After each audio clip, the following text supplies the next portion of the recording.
Punjabi radio USA ਸੁਣ ਰਹੇ ਸਾਰੇ ਹੀ ਮਾਣਯੋਗ ਅਤੇ ਸਤਿਕਾਰਤ ਸਰੋਤਿਆਂ ਨੂੰ ਪੰਜਾਬੀ ਰੇਡੀਓ USA ਦੀ ਟੀਮ ਅਤੇ ਮੇਰੇ ਰਾਜਕਰਨਵੀਰ ਸਿੰਘ ਵੱਲੋਂ ਆਪ ਜੀ ਨੂੰ ਬਹੁਤ ਪਿਆਰ ਸਤਿਕਾਰ ਸਾਹਿਬ ਦੋਨੋਂ ਅੱਜ ਜੋੜ ਕੇ ਨਿੱਘੀ ਜਿਹੀ ਸਤਿ ਸ੍ਰੀ ਅਕਾਲ ਸਭ ਨੂੰ ਜੀ ਆਇਆਂ ਨੂੰ ਆਖਦੇ ਹਾਂ। ਸੋ ਤੇ ਪ੍ਰੋਗਰਾਮ ਖਬਰ ਤੇ ਨਜ਼ਰ ਦੇ ਵਿੱਚ ਆਪ ਸਭ ਦਾ ਸਵਾਗਤ ਹੈ। ਅੱਜ 1 ਜੂਨ ਦਿਨ ਬੁੱਧਵਾਰ ਤੇ ਸਾਡੇ ਨਾਲ ਸਵੇਰ ਦੇ ਪ੍ਰੋਗਰਾਮ ਦੇ ਵਿੱਚ ਇਸ ਟਾਈਮ ਜੁੜ ਚੁੱਕੇ ਨੇ ਮਿੰਟੂ ਗੁਰੂਸਰੀਆ ਜੀ ਮਲੋਟ ਸਟੂਡੀਓਜ਼ ਤੋਂ। ਮਿੰਟੂ ਜੀ ਆਇਆਂ ਨੂੰ ਪਿਆਰ ਭਰੀ ਨਿੱਘੀ ਸਤਿ ਸ੍ਰੀ ਅਕਾਲ। ਸ਼ੁਕਰੀਆ ਜੀ, ਸਾਰਿਆਂ ਨੂੰ ਸਤਿ ਸ੍ਰੀ ਅਕਾਲ ਜੀ। ਸਾਡੇ ਅੱਜ ਦੇ ਪ੍ਰੋਗਰਾਮ ਖਬਰ ਤੇ ਨਜ਼ਰ ਉਸ ਨੂੰ ਸਪਾਂਸਰ ਕਰਦੇ ਨੇ ਖਾਲਸਾ ਇੰਸ਼ੋਰੈਂਸ ਏਜੰਸੀ ਵਾਲੇ, ਜਿਨ੍ਹਾਂ ਦੇ ਕੋਲੋਂ ਤੁਸੀਂ ਹਰ ਤਰ੍ਹਾਂ ਦੀ ਇੰਸ਼ੋਰੈਂਸ ਕਰਵਾ ਸਕਦੇ ਹੋ। ਜੇਕਰ ਤੁਸੀਂ AARP ਦੇ ਮੈਂਬਰ ਹੋ, ਤੁਹਾਡਾ ਰੈਕਡ ਕਲੀਨ ਹੈ ਤੇ ਤੁਸੀਂ ਹੋਮ ਅਤੇ ਆਟੋ ਇੰਸ਼ੋਰੈਂਸ ਦੇ ਵਿੱਚ ਇਹ ਤੁਹਾਨੂੰ 30% ਤੱਕ ਦਾ ਡਿਸਕਾਊਂਟ ਦਵਾ ਸਕਦੇ ਨੇ।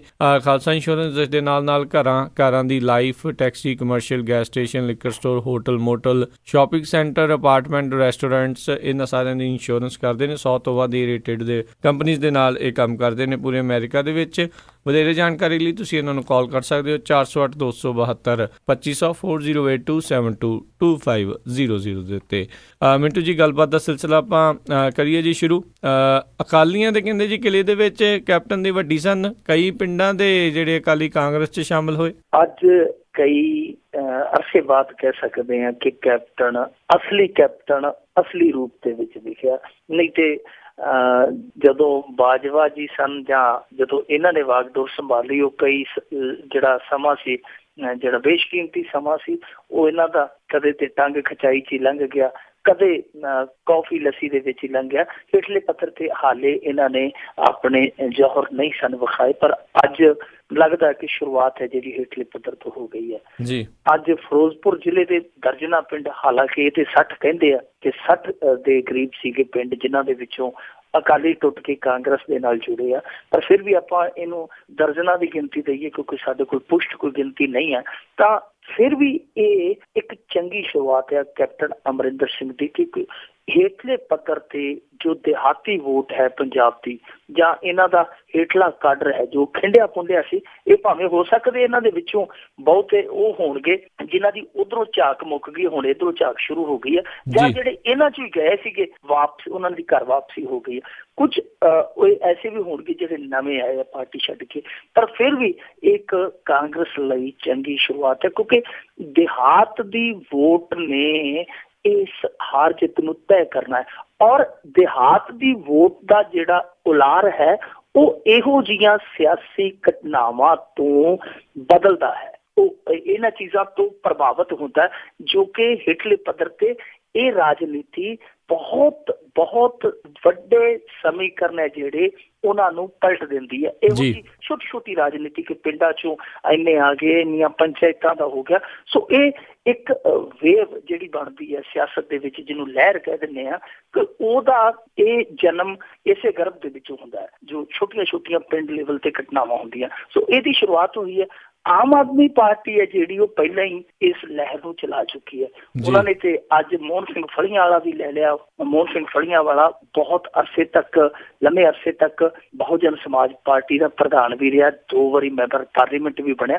ਹਾਲਾਂਕਿ ਬਾਅਦ ਦੇ ਵਿੱਚ ਲਗਾਤਾਰ ਉਹਨੇ ਹਾਰਾਂ ਦੀ ਹੈਟ੍ਰਿਕ ਵੀ ਮਾਰੀ ਹੈ, ਪਰ ਫਿਰ ਵੀ ਉਹਦਾ ਇੱਕ ਵੋਟ ਬੈਂਕ ਹੈ ਜੋ ਖਾਸ ਤੌਰ ਤੇ ਸ਼ਡਿਊਲ ਕਾਸਟ ਵੋਟ ਹੈ, ਉਹਨੂੰ ਉਹ ਚੰਗਾ ਪ੍ਰਭਾਵਿਤ ਕਰਦਾ। ਇਸ ਇਲਾਕੇ ਦੇ ਵਿੱਚ ਪੱਤਰਕਾਰ ਮੇਜਰ ਸਿੰਘ ਇਹਨਾਂ ਦੇ ਪਾਲੇ ਦੇ ਵਿੱਚ ਆ ਚੁੱਕਾ, ਬਹੁਤ ਪ੍ਰਸਿੱਧ ਪੱਤਰਕਾਰ ਹੈ ਮੇਜਰ ਸਿੰਘ। ਉਹ ਲਾ ਲਈਏ, ਉਹ ਕੁਝ ਖਿਡਾਰੀ ਹੈ ਜਿਹੜੇ ਉਹ ਇੱਧਰ ਆਏ ਆ। ਸੋ ਆਮ ਆਦਮੀ ਪਾਰਟੀ ਨੇ ਵੀ ਸ਼ੁਰੂਆਤ ਕੀਤੀ ਹੋਈ ਹੈ ਹੇਠਲੇ ਪੱਧਰ ਤੋਂ, ਪਿੰਡਾਂ ਚੋਂ ਇਹਨਾਂ ਦੇ ਨਾਲ ਜੁੜ ਰਹੇ ਲੋਕ। ਹੁਣ ਇਹ ਅਕਾਲੀ ਦਲ ਵੱਲ ਨਿਗਾਹ ਆ ਕਿ ਕੀ ਅਕਾਲੀ ਦਲ, ਖਾਸ ਤੌਰ ਤੇ ਸੁਖਬੀਰ ਸਿੰਘ ਬਾਦਲ ਜੋ ਮਾਹਰ ਨੇ ਐਸੀ ਕਲਾ ਦੇ ਵਿੱਚ ਕਿ ਜੋ ਵਿਰੋਧੀ ਖੇਮੇ ਦੇ ਵਿੱਚੋਂ, ਜਿਨ੍ਹਾਂ ਨੂੰ ਹੀਰੇ ਕਹਿੰਦੇ ਹੁੰਦੇ ਸੀ ਕਿ ਮੈਂ ਹੀਰੇ ਲੱਭਦਾ ਕਾਂਗਰਸ ਦੇ ਵਿੱਚੋਂ, ਕਿ ਉਹਨਾਂ ਹੀਰਿਆਂ ਨੂੰ ਉਹ ਵਿਰੋਧੀ ਖੇਮੇ ਚੋਂ ਆਪਣੇ ਵੱਲ ਲਿਆਉਣ ਦੀ ਜੋ ਮੁਹਾਰਤ ਰੱਖਦੇ ਆ, ਕਿ ਹੁਣ ਉਹ ਆਪਣੀ ਕਲਾ ਵਰਤਾਉਣਗੇ ਕਿਉਂਕਿ ਹੁਣ ਮੁਕਾਬਲਾ ਜਿਹੜਾ ਹੇਠਲੇ ਪੱਧਰ ਤੇ ਚਲਾ ਗਿਆ। ਕੌਫੀਆਂ ਵਾਲੇ, ਲੱਸੀਆਂ ਵਾਲੇ, ਉਹ ਜ਼ਮਾਨੇ ਹੁਣ ਸ਼ਾਇਦ ਲੰਘ ਗਏ ਆ। ਹੁਣ ਹੇਠਲੇ ਪੱਧਰ ਤੇ ਲੜਾਈ ਸ਼ੁਰੂ ਹੋਏਗੀ। ਨੌਜਵਾਨ ਵਰਗ ਨੇ ਜਿੱਧਰ ਜਿੱਧਰ ਆਪਣੀ ਰੁਚੀ ਵਿਖਾਉਣੀ ਸੀ ਵਿਖਾ ਦਿੱਤੀ। ਜੋ ਸਵਾਲ ਸਨ ਸਾਰੇ ਤਕਰੀਬਨ ਤੈਅ ਹੋ ਚੁੱਕੇ ਆ। ਸਾਰਿਆਂ ਨੇ ਆਪਣਾ ਪਤਾ ਜਿਹੜਾ ਉਹ ਆਖਰੀ ਹੁਕਮ ਦਾ ਯੱਕਾ ਤੱਕ ਖੋਲ ਦਿੱਤਾ। ਸੋ ਉਧਰੋਂ ਹੁਣ ਜਿਹੜੀ ਹੇਠਲੇ ਪੱਧਰ ਤੇ ਲੜਾਈ ਹੈ ਕਿਸਾਨ ਮਜ਼ਦੂਰਾਂ ਦੀ, ਖਾਸ ਤੌਰ ਤੇ ਜੀ ਇਸ ਵੋਟ ਨੂੰ ਪ੍ਰਭਾਵਿਤ ਕਰਨ ਦੀ ਜਿਹੜੀ ਲੜਾਈ ਹੈ ਤੇ ਉਹ ਫੈਸਲਾ ਕੁਨ ਦੌਰ 'ਚ ਹੁਣ ਚੱਲੇਗੀ। ਦੇਖਣਾ ਹੋਏਗਾ ਕਿ ਅਕਾਲੀ ਦਲ ਕਿਸ ਤਰ੍ਹਾਂ ਦੀ ਰਣਨੀਤੀ ਉਲੀਕਦਾ ਇਹਨਾਂ ਦੋਨਾਂ ਪਾਰਟੀਆਂ ਦੀ ਕਾਟ ਵਜੋਂ, ਔਰ ਉਸ ਰਣਨੀਤੀ ਨੂੰ ਕਿੰਨਾ ਕੁ ਹੁੰਗਾਰਾ ਮਿਲਦਾ। ਪਰ ਕੈਪਟਨ ਦੀ ਜੇ ਗੱਲ ਕਰੀਏ, ਕੈਪਟਨ ਅੱਜ ਪੂਰੇ ਜਲਾਉ ਦੇ ਵਿੱਚ ਸੀ, ਜਿਵੇਂ ਕਿ ਲੋਕ ਵੇਖਣਾ ਚਾਹੁੰਦੇ ਆ, ਕਿਉਂਕਿ ਕੈਪਟਨ ਹਮਲਾਵਰ ਖਿਡਾਰੀ ਆ। ਜੇ ਹੁਣ ਕਿਸੇ ਕਬੱਡੀ ਖਿਡਾਰੀ ਨੂੰ ਕਹਿ ਦਈਏ ਜੋ ਕਿਸੇ ਜਾਫੀ ਨੂੰ ਕੁੱਟ ਕੇ ਆਉਣ ਦਾ ਆਦੀ ਹੈ ਤੇ ਉਹਨੂੰ ਕਹਿ ਦਈਏ ਕਿ ਨਹੀਂ ਤੂੰ ਉਹਦੇ ਹੱਥ ਲਾ ਕੇ ਦੌੜ ਕੇ ਆਉਣਾ ਤੇ ਛੇਤੀ ਕੀਤੇ ਪਾਲੇ ਦੇ ਵਿੱਚ ਨਹੀਂ ਪਹੁੰਚੇਗਾ, ਕਿਉਂਕਿ ਉਹਦੀਆਂ ਲਾਂਘਾਂ ਦੀ ਗਿਣਤੀ ਦੀ ਸੂਤ ਆਉਣੀ। ਸੋ ਕੈਪਟਨ ਜਿਹੜਾ ਸੀਗਾ ਉਹ ਇਸੇ ਧੜੱਲੇਦਾਰ ਸ਼ੈਲੀ 'ਚ ਲੋਕਾਂ ਨੂੰ ਚੰਗਾ ਲੱਗਦਾ ਸੀਗਾ। ਅੱਜ ਉਹਨੇ ਧੜੱਲੇਦਾਰ ਸ਼ੈਲੀ ਦਾ ਮੁਜ਼ਾਹਰਾ ਕੀਤਾ। ਪੈਂਦੀ ਸੱਟੇ ਉਹਨੇ ਐਲਾਨ ਵੀ ਕਰ ਦਿੱਤਾ ਕਿ ਲੰਬੀ ਦੇ ਵਿੱਚ 18 ਤਰੀਕ ਨੂੰ ਅਸੀਂ ਧਰਨਾ ਦੇਵਾਂਗੇ। ਇਹ ਇੱਕ ਬਹੁਤ ਵੱਡਾ ਐਲਾਨ ਹੈ ਜੀ।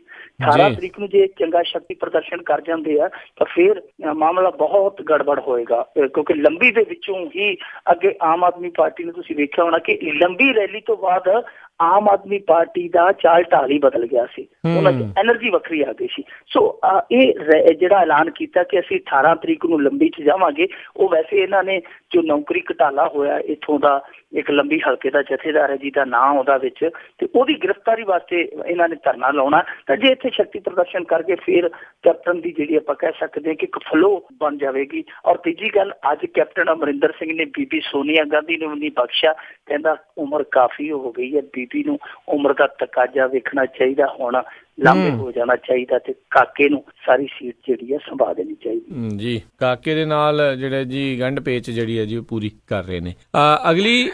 ਅਗਲੀ ਜਿਹੜੀ ਆਪਾਂ ਗੱਲ ਕਰੀਏ ਵੀ ਪੰਜਾਬ ਦੇ ਵਿੱਚ ਪਹਿਲੀ ਵਾਰ ਪੁਲਿਸ ਭਰਤੀ ਦੀ ਹੋਵੇਗਾ ਡੋਪ ਟੈਸਟ। ਉਧਰ ਬਹੁਤ ਸਾਰੇ ਕਈ ਇਦਾਂ ਦੇ ਕਲਾਕਾਰ ਉਹ ਕਹਿ ਰਹੇ ਵੀ ਸਟਾਪ ਡੀਫੇਮਿੰਗ ਪੰਜਾਬ, ਤੇ ਜੇ ਕੋਈ ਨਸ਼ਾ ਕਰਦਾ ਹੀ ਨਹੀਂ ਤੇ ਡੋਪ ਟੈਸਟ ਦੀ ਕੀ ਜ਼ਰੂਰਤ। ਇਹ ਡੋਪ ਟੈਸਟ ਉਹਨਾਂ ਲੋਕਾਂ ਲਈ ਵੈਸੇ ਡੋਪ ਟੈਸਟ ਹੈ ਜੀ ਜਿਹੜੇ ਲੋਕ ਇੱਦਾਂ ਦੀ ਚੀਜ਼ ਨੂੰ ਬਿਲਕੁਲ ਖੰਡਨ ਕਰਦੇ, ਇਹਨਾਂ ਚੀਜ਼ ਨੂੰ ਮੂਲੋਂ ਰੱਦਦੇ ਆ ਕਿ ਇਹ ਚੀਜ਼ ਹੈ ਨਹੀਂ। ਵਾਸਤਵ ਦੇ ਵਿੱਚ ਦੋ ਹੀ ਚੀਜ਼ਾਂ ਜਿਹੜੀਆਂ ਉਹ ਬਿਲਕੁਲ ਪਰਸਪਰ ਵਿਰੋਧੀ ਨੇ, ਪਰ ਦੋਨੇ ਹੀ ਅਟੱਲ ਨੇ, ਦੋਨੇ ਹੀ ਸੱਚ ਨੇ। ਜੇ ਆਪਾਂ ਕਹਿ ਦਈਏ ਕਿ ਸਾਰਾ ਪੰਜਾਬ ਗਰਕ ਗਿਆ, ਉਹ ਵੀ ਝੂਠ ਆ। ਜੇ ਅਸੀਂ ਕਹਿ ਦਈਏ ਕਿ ਪੰਜਾਬ ਤਾਂ ਰੰਗੇ ਹਾਲੀ ਵੱਸਦਾ ਜੀ, ਇਹਨੂੰ ਤਾਂ ਕੱਖ ਨਹੀਂ ਹੋਇਆ, ਇਹ ਤਾਂ ਐਵੇਂ ਰੌਲਾ ਪਾਇਆ, ਕੁਛ ਵੀ ਨਹੀਂ ਹੋਇਆ, ਤੇ ਉਹ ਵੀ ਝੂਠ ਆ।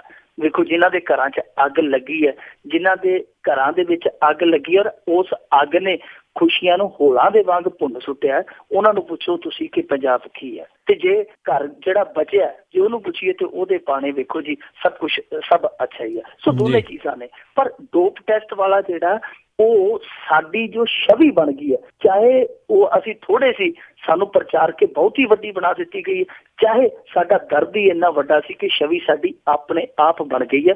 ਕੋਈ ਵੀ ਹੋਵੇ ਦੋਵਾਂ 'ਚ, ਪਰ ਉਸ ਛਵੀ ਨੇ ਬਹੁਤ ਪ੍ਰਭਾਵਿਤ ਕੀਤਾ। ਵੇਖੋ, ਇਹ ਡੋਪ ਟੈਸਟ ਜਿਹੜਾ ਆਰਮੀ ਨੇ ਪਹਿਲਾਂ ਹੀ ਸ਼ੁਰੂ ਕਰ ਦਿੱਤਾ ਸੀ। ਉਹਨਾਂ ਕਿਹਾ ਸੀ ਕਿ ਪੰਜਾਬੀ ਮੁੰਡਾ ਅਸੀਂ ਲੈਣਾ ਹੀ ਨਹੀਂ ਡੋਪ ਟੈਸਟ ਤੋਂ ਬਿਨਾਂ। 2014 ਦੇ ਵਿੱਚ ਉਹਨਾਂ ਨੇ ਇਹ ਪ੍ਰਕਿਰਿਆ ਆਰੰਭੀ ਸੀ। ਉਸ ਤੋਂ ਬਾਅਦ BSF ਨੇ ਕਹਿ ਦਿੱਤਾ ਸੀ ਸਾਡੇ ਪੰਜਾਬ ਦੇ ਕੁਝ ਮੁੰਡੇ ਆ ਜਿਹੜੇ BSF ਦੇ, ਉਹ ਫੜੇ ਗਏ, ਉਹ ਮਾਲਟ ਪਾਉਂਦੇ ਸਨ, ਰਲੇ ਸਨ ਤਸਕਰਾਂ ਦੇ ਨਾਲ। ਜਦੋਂ ਇਹਨਾਂ ਦੇ ਕਿੱਸੇ ਖੁੱਲੇ, ਉਹਨਾਂ ਨੇ ਕਿਹਾ ਅਸੀਂ ਪੰਜਾਬ ਦਾ ਮੁੰਡਾ ਪੰਜਾਬ ਦੇ ਬਾਰਡਰ ਤੇ ਲਾਉਣਾ ਹੀ ਨਹੀਂ, ਇਹਦੇ ਸੈਟਿੰਗ ਕਰ ਜਾਂਦੇ ਆ। ਸੋ ਇਹ ਕਿਹੜਾ ਛੋਟੀ ਬਦਨਾਮੀ ਸੀ, ਪਰ ਕੋਈ ਨਹੀਂ ਬੋਲਿਆ ਕਿਉਂਕਿ ਅਸੀਂ ਝੂਠੇ ਸੀ। ਕਿਸੇ ਨੇ ਤਰਕ ਦਲੀਲ ਨਹੀਂ ਦਿੱਤੀ। ਉਦੋਂ ਕਿਸੇ ਨੇ ਧਰਨਾ ਵੀ ਨਹੀਂ ਲਾਇਆ BSF ਦੇ ਖਿਲਾਫ ਕਿ ਤੁਸੀਂ ਝੂਠ ਬੋਲਦੇ ਹੋ, ਪੰਜਾਬ ਨੂੰ ਬਦਨਾਮ ਕਰਦੇ ਹੋ, ਕਿਉਂਕਿ ਉਹ ਸੱਚ ਸੀ। ਸੋ ਇਹ ਹੁਣ ਜੇ ਦੇਖੀਏ ਤਾਂ ਇਹ ਵੀ ਸਿਕਿਉਰਿਟੀ ਫੋਰਸ ਹੈ ਨਾ ਪੰਜਾਬ ਪੁਲਿਸ। ਦੇਖੋ, ਫਰਾਕ ਦਿਲੀ ਨਾਲ ਸੋਚਣ ਦੀ ਜ਼ਰੂਰਤ ਹੈ। ਜੇ ਅਸੀਂ ਕਹਿੰਦੇ ਕਿ ਪੰਜਾਬ ਪੁਲਿਸ 'ਚ ਸੁਧਾਰ ਹੋਵੇ ਤਾਂ ਸੁਧਾਰ ਹੋਏਗਾ ਕਿਵੇਂ? ਹੁਣ ਜੇ ਅਸੀਂ ਕਹਿ ਦਈਏ ਜਿਹੜੇ 70-80 'ਚ ਭਰਤੀ ਹੋਏ ਆ, ਫੁੰਮਣ ਸਿੰਘ, ਫਲਾਣਾ ਸਿੰਘ, ਠਾਣਾ ਸਿੰਘ, ਜੇ ਉਹਨਾਂ ਤੋਂ ਅਸੀਂ ਸੁਧਾਰ ਰੱਖ ਲਈਏ ਕਿ ਜਿਨ੍ਹਾਂ ਨੂੰ 8 ਪੜ੍ਹਿਆਂ ਤੋਂ ਬਾਅਦ ਥਾਣੇਦਾਰੀ ਮਿਲ ਗਈ ਤੇ ਥਾਣੇਦਾਰੀ ਕਰਨ ਦਾ ਜਿਹੜਾ ਤਰੀਕਾ ਉਹਨਾਂ ਨੂੰ ਉਹ ਵੀ ਅਲੋਕਾਰੀ ਮਿਲ ਗਿਆ, ਜੇ ਉਹਨਾਂ ਨੂੰ ਕਹੀਏ ਕਿ ਉਹ ਦਰੁਸਤ ਹੋ ਜਾਣਗੇ, ਉਹ ਗਲਤ ਉਮੀਦ ਆ। ਉਹਨਾਂ ਦੀ ਉਮੀਦ ਹੀ ਕੀਤੀ ਜਾ ਸਕਦੀ ਹੈ ਕਿ ਇਹ ਜਿਹੜੇ ਆ ਰਾਜੀ ਖੁਸ਼ੀ ਸਰਵਿਸ ਤੋਂ ਚਲੇ ਜਾਣ ਤੇ ਉਸ ਤੋਂ ਬਾਅਦ ਇਸ ਤਰ੍ਹਾਂ ਦੇ ਸਾਫ਼ ਸੁਥਰੇ ਅਕਸ ਵਾਲੇ ਪੜ੍ਹੇ ਲਿਖੇ ਨੌਜਵਾਨ ਇਸ ਫੋਰਸ ਦੇ ਵਿੱਚ ਆਉਣ ਜੋ ਪੁਲਿਸ ਦੀ ਦੇਖ ਵਹਿਸ਼ੀ ਤੋਂ ਮਨੁੱਖੀ ਪੱਖੀ ਬਣਾ ਦੇਣ। ਸੋ ਅਸੀਂ ਉਮੀਦ ਕਰਦੇ ਹਾਂ ਕਿ ਜੇ ਅਸੀਂ ਕਹੀਏ ਕਿ ਡੋਪ ਟੈਸਟ ਨਹੀਂ ਹੋਣਾ ਚਾਹੀਦਾ, ਜੇ ਉਹਦੇ 'ਚ ਨਸ਼ੇੜੀ ਜਾਈ ਜਾਣਗੇ ਤੇ ਫਿਰ ਸੁਧਾਰ ਦੀ ਉਮੀਦ ਖਤਮ ਹੋ ਜਾਏਗੀ, ਮਰ ਜਾਏਗੀ। ਪਰ ਇੱਥੇ ਸਵਾਲ ਉੱਠਦਾ ਕਿ ਡੋਪ ਟੈਸਟ ਹੋਏਗਾ ਕਿਵੇਂ, ਪੈਮਾਨਾ ਕੀ ਹੋਏਗਾ? ਹੁਣ ਦੇਖੋ, ਆਰਮੀ ਹੈ ਜਿਹੜੀ, ਉਹ ਤੁਹਾਨੂੰ ਪਤਾ ਕੇਂਦਰੀ ਰੱਖਿਆ ਮੰਤਰਾਲੇ ਦੇ ਅਧੀਨ ਹੈ, ਤਾਂ ਉਹਨਾਂ ਦਾ ਆਪਣਾ ਢਾਂਚਾ।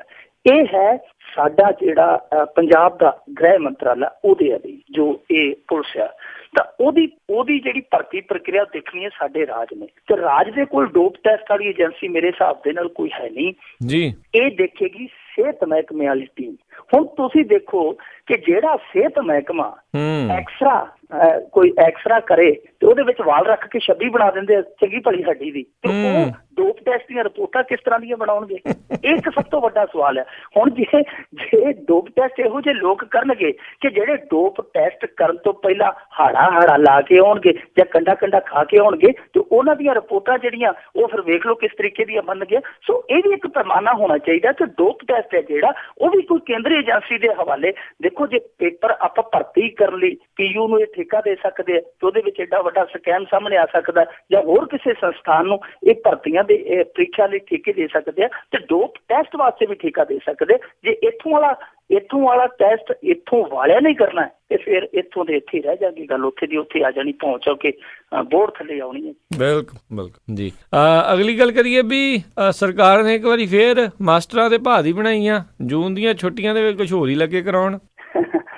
ਟਲ ਗਿਆ ਜੀ ਇਹਨਾਂ ਤੇ ਸ਼ਨੀ ਦਾ ਢਈਆ ਮਾਸਟਰਾਂ ਤੇ ਬੁਰੀ ਹੋਣੀ ਸੀ। ਉਧਰੋਂ ਟੈਂਪਰੇਚਰ ਦੱਸਦੇ ਆ ਕਿ ਐਤਕੀ ਜੂਨ ਦੇ ਵਿੱਚ ਤਸੱਲੀ ਕਰਾਉਣ ਵਾਲਾ, ਤੇ ਤਸੱਲੀ ਉੱਥੋਂ ਇਹਨਾਂ ਦੀ ਜਿਹੜੀ ਇਹ ਹੋ ਜਾਣੀ ਸੀ ਕਿ ਇਹਨਾਂ ਨੇ ਘਰ ਜਿਵੇਂ ਕਈ ਚੰਗੇ ਸੁਰੀਲੇ ਗਵਈਏ ਹੁੰਦੇ ਨੇ, ਉਹਨਾਂ ਨੇ ਹੱਥਾਂ 'ਚ ਉਹ ਸਰੰਗੀ ਜੀ ਫੜੀ ਹੁੰਦੀ ਹੈ ਤੇ ਜਾ ਕੇ ਬੂਹੇ 'ਚ ਖੜ ਜਾਂਦੇ ਆ। ਅਗਲਾ ਭਾਵੇਂ ਕੂਲਰ ਲਾ ਕੇ ਸੁੱਤਾ ਹੋਵੇ, ਉਹ ਵਿਚਾਰੇ ਆਪਦੇ ਪੇਟ ਲਈ ਉਹ ਸਰੰਗੀ ਵਜਾਉਣੀ ਸ਼ੁਰੂ ਕਰ ਦਿੰਦੇ ਤੇ ਗਾਣਾ ਗਾਉਣਾ ਸ਼ੁਰੂ ਕਰ ਦਿੰਦੇ। ਉਹੀ ਹਾਲ ਮਾਸਟਰਾਂ ਨਾਲ ਹੋਣਾ ਸੀ ਵਿਚਾਰਿਆਂ ਦੇ ਨਾਲ, ਕਿ ਇਹਨਾਂ ਨੂੰ ਜਾ ਕੇ ਅਗਲੇ ਦੀ ਚੌਕਟ ਤੇ ਉਪਲਬਧੀਆਂ ਗਿਣਾਉਣੀਆਂ ਪੈਣੀਆਂ ਸੀ ਸਰਕਾਰ ਨੂੰ, ਕਿਉਂਕਿ ਇਹਨਾਂ ਨੇ ਨੋਟੀਫਿਕੇਸ਼ਨ ਜਾਰੀ ਕਰ ਦਿੱਤਾ 30 ਨੂੰ। ਹੈਰਾਨਗੀ ਵਾਲੀ ਗੱਲ ਆ ਕਿ 30 ਨੂੰ ਨੋਟੀਫਿਕੇਸ਼ਨ ਜਾਰੀ ਹੋ ਗਿਆ ਜੀ ਕਿ ਜਿਹੜੀਆਂ ਛੁੱਟੀਆਂ ਹੋਣਗੀਆਂ 1 ਜੂਨ ਤੋਂ 30 ਜੂਨ ਤੱਕ, ਉਹਦੇ 'ਚ ਕੋਈ ਵੀ ਮਾਸਟਰ ਹੈ ਜਿਹੜਾ ਸਟੇਸ਼ਨ ਲੀਵ ਹਾਸਲ ਨਹੀਂ ਕਰ ਸਕੇਗਾ। ਯਾਨੀ ਜਿੱਥੇ ਦਾ ਹੈ ਉੱਥੇ ਦਾ ਉੱਥੇ ਹੀ ਰਹੇਗਾ, ਔਰ ਉਹਦੀ ਡਿਊਟੀ ਹੋਏਗੀ ਕਿ ਉਹ ਸਰਕਾਰ ਦੀਆਂ ਉਪਲਬਧੀਆਂ ਗਿਣਾਉਣ ਲਈ ਪਿੰਡ 'ਚ ਜਾਏਗਾ। ਜਿਹੜੇ ਮਤਲਬ ਕਿ ਪਿੰਡ 'ਚ ਸਕੂਲ ਹੈ, ਉਹਦੇ ਮਾਸਟਰ ਉਸ ਪਿੰਡ 'ਚ ਜਾਣਗੇ ਤੇ ਜਾ ਕੇ ਦੱਸਣਗੇ ਕਿ ਸਾਡੇ ਪੰਜਾਬ ਦੇ ਵਿੱਚ ਬੀਬੀਆਂ ਲਈ ਨਸ਼ਾ ਛਡਾਊ ਕੇਂਦਰ ਖੁੱਲ੍ਹ ਗਿਆ ਜੀ। ਸਾਡੇ ਇੱਥੇ ਬੇਰੁਜ਼ਗਾਰਾਂ ਦੀ ਗਿਣਤੀ ਹੈ ਜਿਹੜੀ, ਉਹ ਦੱਸਦੇ ਆ ਕਿ 50 ਤੋਂ ਵੀ ਉੱਤੇ ਟੱਪ ਗਈ ਹੈ, 50 ਮਾਰ ਗਏ, 50 ਲੱਖ। ਔਰ ਸਾਡੀਆਂ ਜਿਹੜੀਆਂ ਇੰਡਸਟਰੀਆਂ ਉਹ ਪਹਾੜਾਂ ਨੂੰ ਕੂਚ ਕਰ ਗਈਆਂ। ਐਸੀਆਂ ਉਪਲਬਧੀਆਂ ਗਿਣਾਉਣਗੇ, ਪਰ ਇਹ ਗਿਣਾਉਣੀਆਂ ਸਨ ਜਿਹੜੇ ਜਾਗਦੀ ਜ਼ਮੀਰ ਵਾਲੇ ਆ, ਉਹਨਾਂ ਨੇ ਜਾ ਕੇ ਗਿਣਾਉਣੀਆਂ ਸੀ। ਨਹੀਂ ਤਾਂ ਦੂਜਿਆਂ ਨੇ, ਕਈਆਂ ਨੇ ਤੇ ਅੱਜ ਕੱਲ੍ਹ ਮਾਸਟਰਾਂ ਨੇ ਦੇਖਿਆ ਕਿ ਉਹਨਾਂ ਨੇ ਤੇ ਆਪਦੇ ਜੇਬ ਤੇ ਉਹ ਬਿੱਲਾ ਹੀ ਟੰਗਿਆ ਹੁੰਦਾ, ਪ੍ਰਾਊਡ ਟੂ ਬੀ ਅਕਾਲੀ। ਉਹਨਾਂ ਦੀ ਤਾਂ ਉੱਥੇ ਪਤਾ ਲੱਗ ਜਾਂਦਾ। ਜਦੋਂ ਇਹਨਾਂ ਨੂੰ ਲੱਗਿਆ ਕਿ ਬੜਾ ਜ਼ਬਰਦਸਤ ਕ੍ਰਿਟੀਸਾਈਜ਼ ਹੋਏਗਾ, ਲੋਕ ਸਾਨੂੰ ਨਿਸ਼ਾਨੇ ਤੇ ਲੈਣਗੇ ਤੇ ਇਹ ਜੋ ਅਸੀਂ ਕਰ ਰਹੇ ਹਾਂ ਇਹ ਉਲਟਾ ਪਵੇਗਾ। ਇਹਨਾਂ ਨੇ 30 ਨੂੰ ਜਾਰੀ ਕੀਤਾ ਨੋਟੀਫਿਕੇਸ਼ਨ, ਅਗਲੇ ਦਿਨ ਯਾਨੀ 31 ਨੂੰ ਵਾਪਸ ਲੈ ਲਿਆ। ਨਹੀਂ ਤੇ ਮਾਸਟਰਾਂ ਦੇ ਭਾਦੀਆਂ ਤੇ ਜਿਹੜੀਆਂ ਬੰਦੀਆਂ ਸੀ, ਸਰਕਾਰ ਦੀਆਂ ਵੀ ਪੁੱਛਾਂ ਜਿਹੜੀਆਂ ਲੋਕਾਂ ਨੇ ਚੁਕਾਉਣੀਆਂ ਸੀ ਕਿ ਤੁਹਾਨੂੰ ਮਾਸਟਰ ਹੀ ਲੱਭਦੇ ਆ ਸਾਰੇ ਟੰਗਨ ਨੂੰ, ਜਵਾਕਾਂ ਦੇ ਭਵਿੱਖ ਨਾਲ ਕਿਉਂ ਖਿਲਵਾੜ ਕਰਦੇ ਹੋ? ਦੇਖੋ, ਇੱਕ ਸਿੰਪਲ ਜੀ ਗੱਲ ਆ ਕਿ ਜਦੋਂ ਤੁਹਾਡੇ ਕੋਲ ਕਲਾਕਾਰ ਹੈਗੇ ਆ, ਬਹੁਤ ਸਾਰੇ ਕਲਾਕਾਰ ਤੁਹਾਡੇ ਕੋਲ ਤੁਹਾਡਾ ਗੁਣਗਾਨ ਕਰਦੇ ਆ, ਜਿਹੜੇ ਤੁਹਾਡੀਆਂ ਉਪਲਬਧੀਆਂ ਦੱਸਦੇ ਆ, ਤੁਹਾਡੇ ਕੋਲ ਹਾਇਰ ਕੀਤੇ ਕਲਾਕਾਰ ਹੈਗੇ ਆ ਜਿਹੜੇ ਆਪਣੇ ਪੱਖ ਰੱਖ ਕੇ ਤੁਹਾਨੂੰ ਡਿਫੈਂਡ ਕਰਦੇ ਆ, ਤੁਹਾਡੀਆਂ ਨੀਤੀਆਂ ਨੂੰ ਅੱਗੇ ਲਿਜਾਂਦੇ ਆ, ਚਾਹੇ ਉਹ ਪੇਸ਼ੇਵਰ ਹੈ, ਚਾਹੇ ਉਹ ਤੁਹਾਡੇ ਨਾਲ ਪਾਰਟੀ ਕਰਕੇ ਜੁੜੇ। ਤੁਹਾਡੇ ਕੋਲ ਮੀਡੀਆ ਦਾ ਹਿੱਸਾ ਹੈ, ਤੁਹਾਡੇ ਕੋਲ ਆਪਦੇ ਚੈਨਲ ਵੀ ਨੇ, ਤੁਹਾਡੇ ਕੋਲ ਆਪਦੇ ਪੱਖੀ ਅਖਬਾਰ ਵੀ ਨੇ, ਤੁਸੀਂ ਉਹਦੇ 'ਚ ਕਰੋ, ਐਡੀਆਂ ਐਡਾਂ ਲਵਾਓ ਜੋ ਅੱਗੇ ਵੀ ਲਵਾਉਂਦੇ ਹੋ ਤੁਸੀਂ।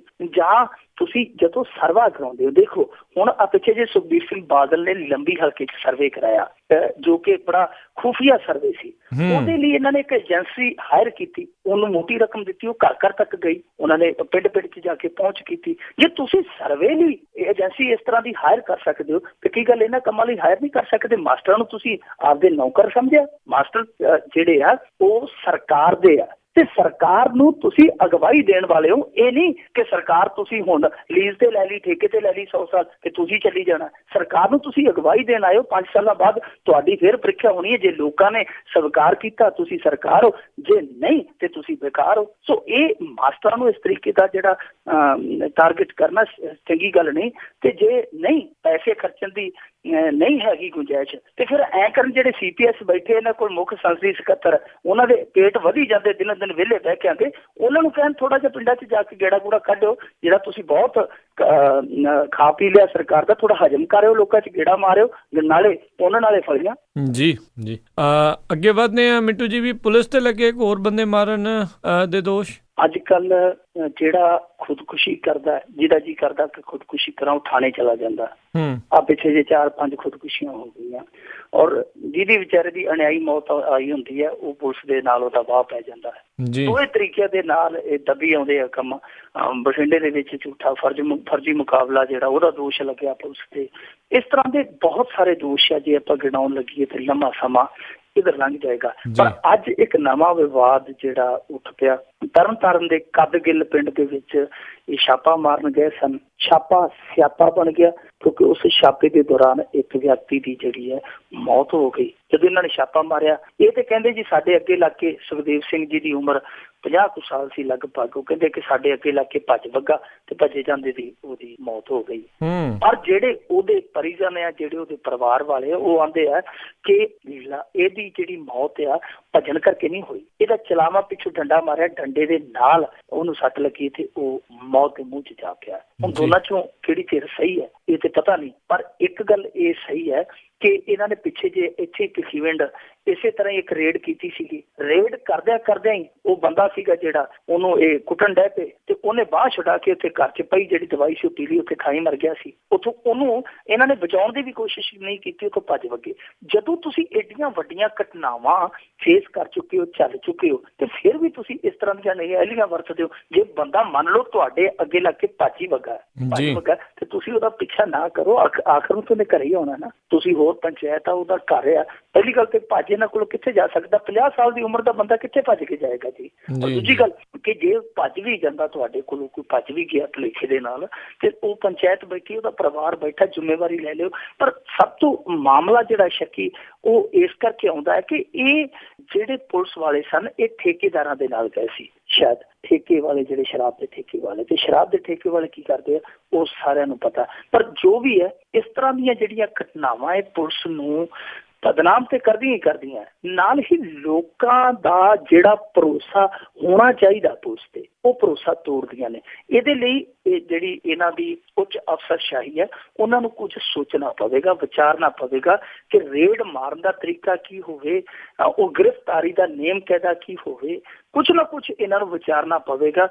ਹੁਣ ਤੇ ਸਾਡੇ ਇੱਥੇ ਮੰਗ ਉੱਠਣ ਲੱਗ ਪਈ ਹੈ, ਜਿਵੇਂ ਬਾਹਰਲੇ ਮੁਲਕਾਂ 'ਚ GPS ਨੇ, ਕੈਮਰੇ ਨੇ ਪੁਲਿਸ ਦੀਆਂ ਕਾਰਾਂ 'ਚ, ਤਾਂ ਇਹੋ ਜਿਹੇ ਯੰਤਰਾਂ ਦੀ ਮੰਗ ਕਰਨ ਲੱਗ ਪਏ। ਕਿਉਂਕਿ ਬਹੁਤ ਤਾਂ ਕਹਿੰਦੇ ਕਿ ਜਦੋਂ ਗੱਡੀ 'ਚ ਸੁੱਟ ਲੈਂਦੇ ਆ ਅੱਧਾ ਕੁੰਡਾ ਤੇ ਗੱਡੀ 'ਚ ਰਾਹ 'ਚ ਥਾਣੇ ਜਾਂਦੇ ਕਰ ਦਿੰਦੇ ਆ ਬੰਦੇ ਦਾ। ਉਹ ਸਭ ਕੁਝ ਹੁਣ ਜਿਹੜਾ ਸ਼ੱਕੀ ਜਾਪਦਾ, ਔਰ ਪੁਲਿਸ ਨੂੰ ਘੱਟੋ ਘੱਟ ਥੋੜਾ ਜਿਹਾ ਹੁਣ ਆਪਣਾ ਕੰਮ ਕਰਨ ਦਾ ਢੰਗ ਸੁਧਾਰਨਾ ਪਵੇਗਾ। ਨਹੀਂ ਤੇ ਫਿਰ ਇਹ ਸੁਧਰਨ ਲਈ ਤਿਆਰ ਰਹਿ ਜਾਣ, ਲੋਕ ਆਪੇ ਸੁਧਾਰ ਦੇਣਗੇ। ਜੀ ਆਖਿਰਕਾਰ ਕਹਿੰਦੇ ਜੀ ਹਾਈ ਕੋਰਟ ਨੇ ਮਨੋਜ ਅਗਵਾ ਕਾਂਡ ਦੀ ਪੜਤਾਲ CBI ਨੂੰ ਦਿੱਤੀ ਅੱਕ ਕੇ। ਇਹ ਜਿਹੜੀ CBI ਦੀ ਜਾਂਚ ਆ, ਕਿਉਂਕਿ ਸਵਾਲ ਉਠਾਉਂਦੀ ਹੈ ਕਿ ਰਣਜੀਤ ਸਿੰਘ ਢੱਡਰੀਆਂ ਵਾਲਾ ਜਿਹੜਾ ਏਡਾ ਵੱਡਾ ਆਗੂ ਹੈ, ਧਾਰਮਿਕ ਆਗੂ ਹੈ, ਪ੍ਰਚਾਰਕ ਆ, ਉਹਦੀ ਜਾਂਚ ਕਿਉਂ ਨਹੀਂ ਦਿੱਤੀ ਜਾ ਰਹੀ ਸੀ? ਇੱਕ ਆਮ ਜਿਹਾ ਬੰਦਾ ਕਿ ਮਨੋਜ, ਉਹਦੀ ਜਾਂਚ CBI ਨੂੰ ਦੇ ਦਿੱਤੀ। ਪਰ ਸਵਾਲ ਇੱਥੇ ਇਹ ਹੈ ਕਿ ਇਹ ਜਾਂਚ ਕਿਵੇਂ ਗਈ? ਇਸ ਜਾਂਚ ਨੂੰ CBI ਤੱਕ ਲਿਜਾਣ ਲਈ ਮਨੋਜ ਦੀ ਭੈਣ ਨੇ ਇੱਕ ਬਹੁਤ ਵੱਡੀ ਲੜਾਈ ਲੜੀ। ਉਹ 2 ਸਾਲਾਂ ਤੋਂ ਗਾਇਬ ਆ ਤੇ ਇਹਦੀ ਭੈਣ ਨੀਤੂ ਸੀਗੀ ਜਿਹੜੀ ਉਹ ਲੈਕਚਰਾਰ ਸੀ। ਇਹਨੇ ਨੌਕਰੀ ਛੱਡ ਕੇ ਇਸ ਕੇਸ ਦੀ ਪੈਰਵਾਈ ਕੀਤੀ। ਸਾਲ ਤੇ ਧਰਨਾ ਲਾ ਕੇ ਕੋਤਵਾਲੀ ਦੇ ਅੱਗੇ ਬੈਠੀ ਰਹੀ ਫਰੀਦਕੋਟ, ਔਰ ਸਾਰਾ ਸ਼ਹਿਰ ਹਮਦਰਦੀ ਰੱਖਦਾ ਸੀ ਉਸ ਕੁੜੀ ਦੇ ਨਾਲ। ਪਰ ਫਿਰ ਵੀ ਜਦੋਂ ਕੋਈ ਗੱਲ ਨਹੀਂ ਬਣੀ, ਆਖਰ ਉਹਨੇ ਹਾਈ ਕੋਰਟ ਅਪਰੋਚ ਕੀਤਾ। ਹਾਈ ਕੋਰਟ ਦੇ ਵਿੱਚ ਵੀ 6-7 ਮਹੀਨੇ ਸਰਕਾਰ ਨੇ ਡਾਹ ਹੀ ਨਹੀਂ ਦਿੱਤੀ। ਹਾਂਜੀ ਲੱਭ ਰਹੇ ਹਾਂ ਜੀ, ਕੱਲ ਨੂੰ ਐਂ ਕਰਾਂਗੇ, ਪਰਸੋਂ ਉਹ ਕਰਾਂਗੇ, ਜੋ ਕਰਾਂਗੇ। ਪਰ ਆਖਰਕਾਰ ਪੁਲਿਸ ਦੀ ਜਿਹੜੀ ਹੈ ਉਹ ਸਮਝ ਆ ਗਈ ਹਾਈ ਕੋਰਟ ਨੂੰ ਕਿ ਇਹਨਾਂ ਦੀਆਂ ਗੱਲਾਂ ਜਿਹੜੀਆਂ ਉਹ ਗੱਲਾਂ ਦਾ ਕੜਾਈ ਹੈ। ਇਹਨੂੰ ਛਕਣਾ ਛਕਾਉਣਾ ਛੱਡ ਕੇ ਅਸਲ ਕੰਮ ਵੱਲ ਪਰਤੀਏ। ਉਹਨਾਂ ਨੇ ਜਾਂਚ ਹੈ ਜਿਹੜੀ ਅੱਜ CBI ਨੂੰ ਦਿੱਤੀ ਹੈ। ਮੁੱਦਾ ਕੀ ਸੀ ਅਸਲ ਦੇ ਵਿੱਚ? ਮੁੱਦਾ ਇਹ ਸੀਗਾ ਕਿ ਜਿਹੜਾ ਮਨੋਜ ਆ ਇਹਦੇ ਕੋਲ ATM ਦੇ ਵਿੱਚ ਕੈਸ਼ ਭਰਨ ਦਾ ਕੰਮ ਸੀ, ਔਰ ਇਹਦੇ ਕੋਲ ਬਹੁਤ ਸਾਰੇ ATMs ਦੇ ਕੋਡ ਸਨ, ਕਿਉਂਕਿ ਕੋਡ ਹੁੰਦੇ ਜਿਹੜੇ ਕੈਸ਼ ਭਰਨ ਵਾਲਿਆਂ ਕੋਲੇ, ਤਾਂ ਕੋਡ ਸਨ। ਤਾਂ ਉਹ ਜਿਹੜੇ ਘਰ ਵਾਲੇ ਆ, ਖਾਸ ਤੌਰ ਤੇ ਉਹਦੀ ਸਿਸਟਰ ਹੈ, ਭੈਣ ਹੈ ਨੀਤੂ ਜਿਹੜੀ, ਉਹ ਇਲਜ਼ਾਮ ਲਾਉਂਦੀ ਆ ਕਿ ਇਹ ਜਿਹੜੇ ਇਹਦੇ ਨਾਲ ਕੁਝ ਲੋਕ ਕੰਮ ਕਰਦੇ ਸਨ, ਜਿਹੜੇ ਇਹਦੇ ਨਜ਼ਦੀਕੀ ਸਨ, ਉਹਨਾਂ ਦੀ ਉਹ ਹੀ ਕਰਾਮਾਤ ਹੈ ਸਾਰਾ ਕੁਝ। ਉਹਨੇ ਖੁੱਲ੍ਹ ਕੇ ਇਲਜ਼ਾਮ ਲਾਏ ਕਿ ਆਹ ਬੰਦਿਆਂ ਤੇ ਸਾਨੂੰ ਸ਼ੱਕ ਹੈ, ਪਰ ਪੁਲਿਸ ਉਧਰ ਆਉਂਦੀ ਨਹੀਂ ਸੀ। ਨਾਲ ਹੀ ਇੱਕ ਬਹੁਤ ਵੱਡਾ ਐਂਗਲ ਹੈ ਇਸ ਕਹਾਣੀ ਦੇ ਵਿੱਚ ਇਹ ਕਿ ਜਦੋਂ ਮਨੋਜ ਲਾਪਤਾ ਹੋਇਆ, ਉਹਨੂੰ ਸੱਦਿਆ ਗਿਆ ਫੋਨ ਕਰਕੇ, ਫਿਰ ਉਸ ਤੋਂ ਬਾਅਦ ਲਾਪਤਾ ਹੋਇਆ। ਲਾਪਤਾ ਹੋਣ ਤੋਂ ਬਾਅਦ ਹੀ ਜਿਹੜੇ ATM ਉਹਦੇ ਕੋਲ ਸਨ ਚਾਰਜ ਦੇ ਹੇਠ, ਉਹਨਾਂ ਦੇ ਵਿੱਚੋਂ 6-7 ਲੱਖ ਰੁਪਈਆ ਨਿਕਲ ਗਿਆ। ਪੁਲਿਸ ਨੇ ਉਸ ਚੀਜ਼ ਨੂੰ ਇਨਵੈਸਟੀਗੇਸ਼ਨ ਦਾ ਹਿੱਸਾ ਹੀ ਨਹੀਂ ਬਣਾਇਆ। ਇਸੇ ਕਰਕੇ ਪੁਲਿਸ ਤੋਂ ਇਤਬਾਰੀ ਨਾ ਕਰਦਿਆਂ ਹਾਈ ਕੋਰਟ ਨੇ ਇਸ ਜਾਂਚ ਨੂੰ CBI ਨੂੰ ਸੌਂਪ ਦਿੱਤਾ ਹੈ। ਸੋ ਇਹ ਬੜੀ ਵੱਡੀ ਜਦੋਜਹਿਦ ਹੈ। ਪਰ ਸ਼ਰਮ ਵਾਲੀ ਗੱਲ ਹੈ ਕਿ ਜਦੋਂ ਜੱਜ CBI ਨੂੰ ਜਾਂਚ ਦੇ ਰਿਹਾ ਸੀ, ਉਹਨੇ ਪੁਲਿਸ ਨੂੰ ਕਿਹਾ ਕਿ ਭਾਈ ਗੱਲ ਇਹ ਆ ਵੀ CBI ਨੇ ਜਾਂਚ ਕਰਨੀ ਹੈ, ਤੁਸੀਂ ਆਪਦੇ ਕੁਝ ਪੁਲਿਸ ਦੇ ਮੁਲਾਜ਼ਮ ਉਹਨਾਂ ਨੂੰ ਮੁਹੱਈਆ ਕਰਵਾਓ ਜੀ। ਤੇ ਉੱਥੇ ਇਹਨਾਂ ਦਾ ਜਵਾਬ ਪਤਾ ਕੀ ਸੀ? ਇੱਕ ਕਹਿੰਦੇ ਜੀ ਸਾਡੇ ਕੋਲ ਤੇ ਨਫਰੀ ਘੱਟ ਹੈ, ਸਾਡੇ ਕੋਲ ਤਾਂ ਮਾਈ ਲਾਰਡ ਮਾਫ ਕਰਨਾ, ਸਾਡੇ ਕੋਲ ਪੁਲਿਸ ਹੀ ਨਹੀਂ ਹੈਗੀ ਇਹੋ ਜਿਹੇ ਕੰਮਾਂ ਲਈ। ਤੇ ਉਹਨਾਂ ਨੇ ਕਿਹਾ ਕਿ ਤੁਸੀਂ ਟੁੱਟੇ ਜੇ ਇੱਥੇ ਜਥੇਦਾਰ ਨੂੰ 40 ਗਨਮੈਨ ਦਿੱਤੇ ਆ, ਇੱਕ ਘਰ ਦਾ ਇੱਕ ਜੀ ਲਾਪਤਾ ਹੋ ਗਿਆ, ਉਹਦੇ ਲਈ ਤੁਹਾਡੇ ਕੋਲ ਮੁਲਾਜ਼ਮ ਹੀ ਹੈ ਨਹੀਂ।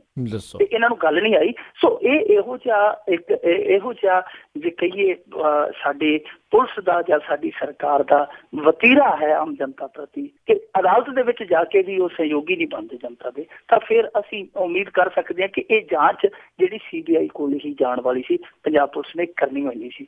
ਹੁਣ ਮੇਰੇ ਖਿਆਲ ਦੇ ਨਾਲ ਭਾਈ ਰਣਜੀਤ ਸਿੰਘ ਢੱਡਰੀਆਂ ਵਾਲਿਆਂ ਨੂੰ ਵੀ ਮੰਗ ਪੱਤਰ ਦੇ ਕੇ ਇਹੀ ਰਸਤਾ ਅਖਤਿਆਰ ਕਰਨਾ ਪਵੇਗਾ ਜੇ ਉਹ ਚਾਹੁੰਦੇ ਨੇ CBI ਜਾਂਚ। ਜੀ। ਅਗਲੀ ਜਿਹੜੀ ਆਪਾਂ ਗੱਲ ਕਰਦੇ ਹਾਂ, ਦੇਸ਼ ਨੂੰ ਨਿਸਾਰ ਦਾ ਸਵਾਲ, ਕੌਣ ਮੋੜੇਗਾ ਮੇਰੀ ਜ਼ਿੰਦਗੀ? ਇਸ ਬੰਦੇ ਨਾਲ ਅੱਤ ਦਾ ਧੱਕਾ ਹੋਇਆ ਜੀ। ਇਹ ਹੋਣਹਾਰ ਵਿਦਿਆਰਥੀ ਸੀ, ਦੱਸਦੇ ਆ ਕਿ ਬਹੁਤ ਜਿੱਦਾਂ ਕਹਿ ਲਈਏ ਕਾਬਲ ਮੁੰਡਾ ਸੀਗਾ। ਹੁਣ ਤੇ ਵਿਚਾਰਾ ਮੁੰਡਾ ਨਹੀਂ ਰਿਹਾ, ਅਫਸੋਸ ਨਾਲ ਕਹਿਣਾ ਪੈ ਰਿਹਾ। ਇਹਦੀ ਉਮਰ ਉਸ ਸਮੇਂ 22 ਸਾਲ ਦੀ ਸੀ ਜੀ, 22 ਸਾਲ ਦੀ ਸੀ। 1994 ਦੇ ਵਿੱਚ ਜਦੋਂ ਅਯੁੱਧਿਆ ਦੀ ਜਿਹੜੀ ਉਹ ਮੰਦਿਰ ਡੇਗੇ ਢਾਂਚਾ, ਮਸਜਿਦ ਢਾਂਚਾ ਡੇਗੇ ਜਾਣ ਦੀ ਜਿਹੜੀ ਪਹਿਲੀ ਵਰ੍ਹੇਗੰਢ ਮਨਾਈ ਜਾ ਰਹੀ ਸੀ, ਉਦੋਂ ਕੁਝ ਬੰਬ ਧਮਾਕੇ ਹੋਏ ਸਨ 1994 ਦੇ ਵਿੱਚ। ਤੇ ਇਸ ਇਨਸਾਨ ਨੂੰ, ਨਿਸਾਰ ਨੂੰ, ਉਹਨਾਂ ਧਮਾਕਿਆਂ ਦੇ ਦੋਸ਼ ਹੇਠ ਫੜਿਆ ਗਿਆ, ਜਦਕਿ ਇਹ ਉਸ ਸਮੇਂ ਪੜ੍ਹਨ ਜਾ ਰਿਹਾ ਸੀ। ਇਹ ਫਾਰਮੇਸੀ ਦੂਜੇ ਸਾਲ ਦਾ ਉਸ ਸਮੇਂ ਵਿਦਿਆਰਥੀ ਸੀ, 20 ਸਾਲ ਦੀ ਉਮਰ ਉਸ ਸਮੇਂ। ਤਾਂ ਇਹ ਆਪਣੇ ਪੜ੍ਹਾਈ ਲਈ ਜਾ ਰਿਹਾ ਸੀ। ਇਹਨੂੰ ਰਸਤੇ ਚੋਂ ਹਥਿਆਰਾਂ ਦੀ ਨੋਕ ਤੇ ਪੁਲਿਸ ਨੇ ਚੁੱਕਿਆ ਔਰ ਉਸ ਤੋਂ ਬਾਅਦ ਕੇਸ ਦੇ ਵਿੱਚ ਫਿੱਟ ਕਰ ਦਿੱਤਾ। ਔਰ ਹੁਣ ਹੀ ਦੇਖੋ, ਜਦੋਂ ਇਸ ਬੰਦੇ ਨੂੰ ਗ੍ਰਿਫਤਾਰ ਕੀਤਾ ਗਿਆ ਉਦੋਂ ਇਹਦੀ ਉਮਰ ਸੀ 20 ਸਾਲ ਔਰ ਇਹਦੀ ਇੱਕ ਛੋਟੀ ਭੈਣ ਸੀ, ਉਹਦੀ ਉਮਰ ਸੀ 12 ਸਾਲ। ਜਦੋਂ ਇਹ 25 ਸਾਲਾਂ ਬਾਅਦ ਜੇਲ੍ਹ ਚੋਂ ਰਿਹਾ ਹੋ ਕੇ ਆਇਆ ਤੇ ਉਦੋਂ ਉਸੇ ਭੈਣ ਦੀ ਜਿਹੜੀ 12 ਸਾਲ ਸੀ ਉਦੋਂ ਦੀ, ਉਹਦੀ ਹੁਣ 12 ਸਾਲ ਦੀ ਬੇਟੀ ਹੋ ਚੁੱਕੀ ਸੀ। ਜਾਨੀ ਇੱਕ ਪੀੜ੍ਹੀ ਜਿਹੜੀ ਇਹਦੀ ਜ਼ਿੰਦਗੀ ਦੀ, ਇੱਕ ਪੀੜ੍ਹੀ ਜਿਹੜੀ ਇਹਦੀ ਜ਼ਿੰਦਗੀ ਚੋਂ ਮਨਫੀ ਹੋ ਗਈ। ਇਹਦੇ ਜ਼ਿੰਦਗੀ ਦੇ ਜਿਹੜੇ ਖੂਬਸੂਰਤ ਪਲ ਸੀਗੇ ਉਹ ਕਾਲ ਕੋਠੜੀ ਦੇ ਕਾਲੇ ਪਰਛਾਵਿਆਂ ਨੇ ਕਾਲੇ ਕਰ ਦਿੱਤੇ। ਅੱਜ ਉਹਦਾ ਸਵਾਲ ਹੈ ਨਿਸਾਰ ਦਾ ਕਿ ਕਿਸ ਦੋਸ਼ ਦੇ ਵਿੱਚ ਤੁਸੀਂ ਮੇਰੀ ਜ਼ਿੰਦਗੀ ਬਰਬਾਦ ਕਰ ਦਿੱਤੀ?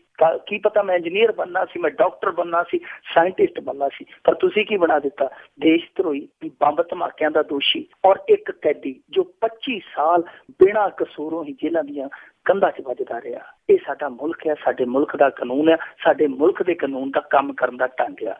ਤਾਂ ਮੇਰੇ ਖਿਆਲ ਦੇ ਨਾਲ ਇਸ ਦੇਸ਼ ਨੂੰ, ਇਸ ਦੇਸ਼ ਦੇ ਕਾਨੂੰਨ ਨੂੰ ਜੇ ਕੋਈ ਮਾੜੀ ਮੋਟੀ ਲੋਕ ਲੱਜਾ ਹੈ ਤਾਂ ਇਸ ਬੰਦੇ ਤੋਂ ਮਾਫੀ ਮੰਗਣੀ ਚਾਹੀਦੀ, ਕਿਉਂਕਿ ਸੁਪਰੀਮ ਕੋਰਟ ਨੇ ਇਹਨੂੰ ਨਿਰਦੋਸ਼ਾ ਕਰਾਰ ਦੇ ਕੇ ਰਿਹਾ ਕੀਤਾ। ਤਾਂ ਮੇਰੇ ਖਿਆਲ ਦੇ ਨਾਲ ਜੇਕਰ ਜਸਟਿਨ ਟਰੂਡੋ ਵਰਗੇ ਇੱਕ ਧੱਕੇ ਲਈ ਜੋ ਤਕਰੀਬਨ ਸਦੀ ਪਹਿਲਾਂ ਹੋਇਆ ਸੀ, ਉਸ ਧੱਕੇ ਲਈ ਇੱਕ ਮਾਫੀ ਮੰਗ ਸਕਦੇ, ਤੇ ਕੀ ਇਹ ਧੱਕਾ ਨਹੀਂ ਜਿਹੜਾ ਇੱਕ ਬੰਦੇ ਦੀ ਜ਼ਿੰਦਗੀ ਨੂੰ ਹੀ ਖਤਮ ਕਰ ਗਿਆ? ਇਹ ਵੀ ਤਾਂ ਇੱਕ ਧੱਕਾ ਹੈ ਨਾ, ਬਹੁਤ ਵੱਡਾ ਧੱਕਾ ਕਿ ਉਹਦੀਆਂ ਸਾਰੀਆਂ ਖੁਸ਼ੀਆਂ, ਉਹਦੀਆਂ ਆਸਾਂ, ਉਮੀਦਾਂ ਸਾਰਾ ਕੁਝ ਹੀ ਤੁਸੀਂ ਰੋੜ ਕੇ ਲੈ ਗਏ ਸਿਰਫ ਇਸ ਕਰਕੇ ਕਿ ਉਹ ਮੁਸਲਮਾਨ ਹੈ। ਉਹਦਾ ਕਸੂਰ ਸਿਰਫ ਇਹ ਸੀ ਕਿਉਂਕਿ ਨੌਜਵਾਨ ਮੁਸਲਮਾਨ ਸੀ ਉਸ ਸਮੇਂ, ਤੇ ਉਹਨੂੰ ਜੇਲ੍ਹ ਦੇ ਵਿੱਚ ਸੜਾਇਆ ਇਸੇ ਕਰਕੇ ਗਿਆ। ਉਹਦੀ ਸੁਣਵਾਈ ਇਸੇ ਕਰਕੇ ਨਹੀਂ ਕੀਤੀ ਗਈ ਕਿਉਂਕਿ ਉਹਦੇ ਨਾਲ ਕੋਈ ਕੁਮਾਰ ਜਾਂ ਕੋਈ ਚੰਦਰ ਨਹੀਂ ਸੀ ਲੱਗਦਾ, ਉਹਦੇ ਨਾਮ ਦੇ ਨਾਲ ਨਿਸਾਰ ਲੱਗਦਾ ਸੀ। ਤਾਂ ਇਸ ਮੁਲਕ ਨੂੰ ਜੇ ਕੋਈ ਲੋਕ ਲੱਜਾਏ ਤਾਂ ਇਹਨੂੰ ਮੁਆਵਜ਼ਾ ਦੇਣਾ ਚਾਹੀਦਾ, ਬਹੁਤ ਵੱਡਾ ਮੁਆਵਜ਼ਾ ਦੇਣਾ ਚਾਹੀਦਾ, ਕਿਉਂਕਿ ਇਸ ਬੰਦੇ ਦੀ ਹੋਰ ਤੇ ਕੋਈ ਭਰਪਾਈ ਹੋ ਹੀ ਨਹੀਂ ਸਕਦੀ। ਤੇ ਆਉਣ ਵਾਲਾ ਜਿਹੜਾ ਜੀਵਨ ਹੈ ਉਹ ਇਹਦਾ ਆਸਾਨ ਮੁਸ਼ਕਲਾਂ ਤੋਂ ਬਗੈਰ ਕੱਟਿਆ ਜਾਵੇ। ਇਹਦੇ ਕਰਕੇ ਇਹਨੂੰ ਕੰਪਨਸੇਸ਼ਨ ਜਿਹੜਾ ਮਿਲਣਾ ਚਾਹੀਦਾ, ਮੇਰੇ ਖਿਆਲ ਨਾਲ ਬਾਹਰ ਤੇ ਵਿਵਸਥਾ ਹੈ ਜੀ ਹੁੰਦਾ ਜੀ। ਬਿਲਕੁਲ। ਅਗਲੀ ਜਿਹੜੀ ਆਪਾਂ ਗੱਲ ਕਰੀਏ ਮਿੰਟੂ ਜੀ ਵੀ 61 ਡਾਕਟਰਾਂ ਦੇ ਨਤੀਜੇ 2 ਹੁਣ ਤਲਬ ਕੀਤਾ ਹਾਈ ਕੋਰਟ ਨੇ। ਗੱਲ ਆ ਗਈ ਨਾ ਜੀ, ਉਹ ਜੀ 61 ਨਤੀਜੇ 2 ਗੱਲ ਆ ਗਈ। ਉਹ ਜੋ ਪਿੱਛੇ ਕਰਕੇ ਆਏ ਜੋ ਆਪਾਂ ਕਿ ਇਹ ਤੇ ਐਕਸਰੇ ਦੇ ਵਿੱਚ ਵਾਲ ਰੱਖ ਕੇ ਕਹਿ ਦਿੰਦੇ ਜੀ 26 ਬਣ ਗਈ, ਹੱਡੀ ਟੁੱਟੀ ਆ। ਅਗਲਾ ਭਾਵੇਂ ਫੁੱਟਬਾਲ ਖੇਡਦਾ ਫਿਰੇ ਪਿੰਡ, ਉਹਦੀ ਬਣਾ ਦਿੰਦੇ ਜੀ ਇਹਦੀ ਤਾਂ ਹੱਡੀ ਤੋੜਤੀ ਫਲਾਣੇ ਨੇ ਕਾਗਜ਼ਾਂ ਦੇ ਵਿੱਚ। ਸੋ ਇਹੋ ਜਿਹਾ ਕੰਮ ਕਰਦੇ ਆ। ਇਹ ਘਟਨਾ ਵੀ ਬੜੀ ਦਿਲਚਸਪ ਹੈ ਜੀ। ਔਰ ਇਹ ਘਟਨਾ ਸੀਗੀ ਫਤਿਹਗੜ੍ਹ ਸਾਹਿਬ ਦਾ, ਕੋਈ ਬਲਵਿੰਦਰ ਸਿੰਘ ਸੀਗਾ ਜੀ, ਉਹ ਕਤਲ ਦੀ ਕੋਸ਼ਿਸ਼ ਦੇ ਮਾਮਲੇ ਦੇ ਵਿੱਚ ਜੇਲ੍ਹ ਦੇ ਵਿੱਚ ਸੀ। ਔਰ ਜਦੋਂ ਉਹਦੇ ਤੇ ਕੇਸ ਚੱਲਿਆ ਤਾਂ PGI ਦੇ ਡਾਕਟਰ ਨੇ, ਜਿਹੜੇ ਡਾਕਟਰ ਸੀਗੇ, ਕੋਈ ਰੈਜ਼ੀਡੈਂਟ ਡਾਕਟਰ ਸੀ ਦੀਪਕ ਜੀ, ਉਹਨੇ ਜੋ ਸੱਟ ਦਾ ਰਿਜ਼ਲਟ ਦਿੱਤਾ, ਕਿਉਂਕਿ ਜਦੋਂ ਕੋਈ ਇੰਜਰੀ ਹੁੰਦੀ ਹੈ ਕਿਸੇ ਦੇ ਹੱਥੋਂ ਤੇ ਡਾਕਟਰ ਉਹਦਾ ਨਤੀਜਾ ਦਿੰਦਾ ਕਿ ਕਿੰਨੀ ਸੱਟ ਡੂੰਘੀ ਸੀ, ਕਿੰਨੀ ਸੱਟ ਚੌੜੀ ਸੀ, ਇਹ ਕਿੰਨੀ ਸੱਟ ਦਿਮਾਗ ਦੇ ਨੇੜੇ ਸੀ, ਕਿੰਨੀ ਸੱਟ ਜਾਨਲੇਵਾ ਸੀ ਜਾਂ ਇਹ ਆਮ ਸੱਟ ਸੀ। ਤਾਂ ਉਸ ਦੀਪਕ ਨੇ, ਜਿਹੜਾ ਡਾਕਟਰ ਸੀ PGI ਦਾ, ਉਹਨੇ ਇਹ ਕਿਹਾ ਕਿ ਇਹ ਕੋਈ ਜਾਨਲੇਵਾ ਸੱਟ ਨਹੀਂ ਸੀ, ਥੋੜੀ ਸੱਟ ਸੀ ਜਿਹਦੇ ਬਲਵਿੰਦਰ ਸਿੰਘ ਨੇ ਮਾਰੀ, ਤਾਂ ਇਹਦੇ ਤੇ ਕੋਈ ਸੰਗੀਨ ਕੇਸ ਨਹੀਂ ਬਣਦਾ। ਪਰ ਉਹਨਾਂ ਨੇ ਕੀ ਕੀਤਾ ਜੀ, ਜਿਹੜੀ ਦੂਜੀ ਧਿਰ ਸੀ, ਉਹਨਾਂ ਨੇ ਚੰਡੀਗੜ੍ਹ ਤੋਂ ਤੁਰ ਕੇ ਆ ਕੇ ਰਜਿੰਦਰਾ ਹਸਪਤਾਲ ਦੇ ਵਿੱਚ ਰਿਪੋਰਟ ਤਿਆਰ ਕਰ ਲਈ। ਉੱਥੇ ਜਿਹੜੇ ਡਾਕਟਰ ਸਨ ਜਨਾਬ ਉਹਦੇ, ਉਹਨਾਂ ਨੇ ਬਣਾਤਾ ਜੀ ਇੱਥੇ ਖਤਰਨਾਕ ਸੱਟ ਸੀ। ਹੁਣ ਮਾਮਲਾ ਜਿਹੜਾ ਅਦਾਲਤ ਦੇ ਵਿੱਚ ਚਲਾ ਗਿਆ ਵੀ ਭਾਈ ਮੰਨੀਏ ਕਿਹੜਾ ਡਾਕਟਰ, ਤੁਸੀਂ ਦੋਨੇ ਬਰਾਬਰ ਦੇ ਹੋ, ਸੱਟ ਇੱਕੋ ਹੀ ਹੈ, ਪਰ ਤੁਹਾਡੇ ਦੋਨਾਂ ਦੀਆਂ ਰਿਪੋਰਟਾਂ ਜਿਹੜੀਆਂ ਅੱਡੋ ਅੱਡ। ਹੁਣ ਕਿਹਦੀ ਮੰਨੀਏ? ਇਹ ਬਲਵਿੰਦਰ ਸਿੰਘ ਨੂੰ ਜਿਹੜੀ ਮਾਮੂਲੀ ਸੱਟ ਦਾ ਲਾਭ ਦੇ ਕੇ ਜ਼ਮਾਨਤ ਦਈਏ ਜਾਂ ਉਸ ਭਾਈ ਸਾਹਿਬ ਦੀ ਮੰਨੀਏ ਕਿ ਭਾਈ ਇਹ ਤਾਂ ਸੱਟ ਹੀ ਬੜੀ ਸੰਗੀਨ ਸੀ, ਬੰਦਾ ਤਾਂ ਬਚੇ ਹੀ ਮਸਾ। ਹੁਣ ਤੁਸੀਂ ਫੈਸਲਾ ਕਰੋ। ਹਾਈ ਕੋਰਟ ਨੇ ਕਿਹਾ ਕਿ ਭਾਈ ਸਾਡੀ ਤਾਂ ਸਮਝ ਤੋਂ ਬਾਹਰ ਹੈ, ਤੁਸੀਂ ਫੈਸਲਾ ਕਰੋ, ਤੁਹਾਡਾ ਗਿਆਨ ਵਿਗਿਆਨ ਕੀ ਕਹਿੰਦਾ। ਸੋ ਇਹ ਜਿਹੜਾ ਆਪਣੇ ਆਪ ਦੇ ਵਿੱਚ ਭੇਤ ਖੁੱਲ ਜਾਂਦਾ ਹੈ ਕਿ ਕਿਵੇਂ ਸੱਟਾਂ ਜਿਹੜੀਆਂ ਆ ਉਹ ਮਿਣੀਆਂ ਜਾਂਦੀਆਂ, ਗਿਣੀਆਂ ਜਾਂਦੀਆਂ, ਫਿਰ ਪਰਚਿਆਂ ਦੇ ਵਿੱਚ ਚਿਣੀਆਂ ਜਾਂਦੀਆਂ। ਤਾਂ ਇਹ ਚਿਣੀ ਹੋਈ ਸੱਟ ਹੈ। ਹੁਣ ਇੱਕ ਥਾਂ ਜਾਂ ਤੇ ਕਿਤੇ ਨਾ ਕਿਤੇ ਬਲਵਿੰਦਰ ਸਿੰਘ ਦਾ ਜ਼ੋਰ ਚੱਲ ਗਿਆ ਤੇ ਜਾਂ ਫਿਰ ਦੂਜੇ ਪਾਸੇ ਕਿਤੇ ਉਹਨਾਂ ਦਾ ਜ਼ੋਰ ਚੱਲ ਗਿਆ। ਆਂਡਿਆਂ, ਜਿਵੇਂ ਕਹਿੰਦੇ ਹੁੰਦੇ ਨਾ, ਟਾਂਡਿਆਂ ਵਾਲੀ ਭਾਂਡਿਆਂ ਵਾਲੀ, ਦੋ ਚੋਂ ਇੱਕ ਤਾਂ ਕਿਤੇ ਨਾ ਕਿਤੇ ਦਾਗੀ ਹੈ। ਹੁਣ ਹੈ ਕੌਣ, ਅਦਾਲਤ ਫੈਸਲਾ ਕਰੇਗਾ। ਪਰ ਕੁੱਲ ਮਿਲਾ ਕੇ ਗੱਲ ਉਹ ਸਾਹਮਣੇ ਆ ਜਾਂਦੀ ਹੈ ਕਿ ਇਹ ਡਾਕਟਰ ਤੇ ਇਹੋ ਜਿਹੇ ਆ ਜੀ ਕਿ ਜੇ ਇਹਨਾਂ ਨੂੰ, ਸਾਡੇ ਸਾਰੇ ਨਹੀਂ ਪਰ ਥੋੜੇ ਡਾਕਟਰ ਇਹੋ ਜਿਹੇ ਆ, ਜੇ ਇਹਨਾਂ ਨੂੰ ਚੰਗਾ ਲੱਸੀ ਪਾਣੀ ਲੱਗ ਜਾਵੇ ਤੇ ਇਹ ਮੁਰਦੇ ਨੂੰ ਵੀ ਜੀਵਤ ਕਰ ਦਿੰਦੇ ਆ ਕਿ ਮੁਰਦਾ ਵੀ ਜੀ ਕਾਗਜ਼ਾਂ 'ਚ ਤੁਰਿਆ ਫਿਰਦਾ, ਭੱਜਿਆ ਫਿਰਦਾ।